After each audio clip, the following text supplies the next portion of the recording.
When I repair things, I sometimes do like to leave it partly unfinished or with a visible damaged area.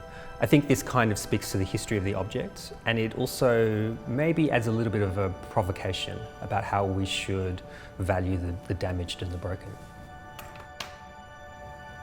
One thing that I'm really fascinated by when I think about the world of products and objects is that they really express a part of our material culture.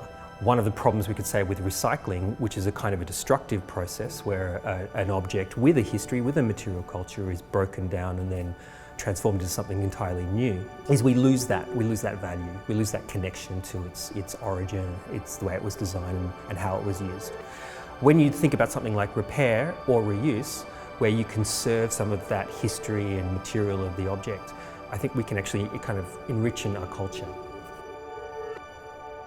Transformative repair is a term that I use to explain a kind of creative reworking of broken or discarded or obsolete products or homewares. Sometimes it means that a broken product is visibly mended to be more beautiful than it was before it was broken, but sometimes it also means that the function changes entirely. The idea is to conserve as much material and embodied energy of consumer products that's already out there in the kind of the consumer landscape and prevent them from going to waste and especially going to landfill.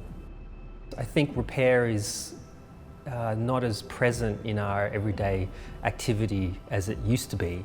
So when people see, an object repaired in an unusual way, they really stop and think about it.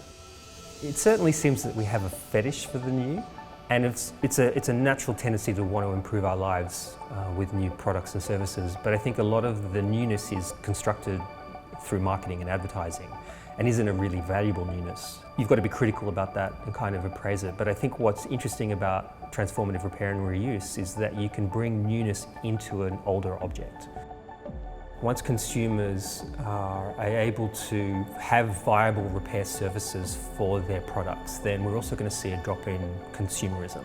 Particularly what we call hyper-consumerism, this kind of idea that we buy it, then break it, then buy it again. Because this obviously uses natural resources in ways that can be quite destructive to the planet and to the environment.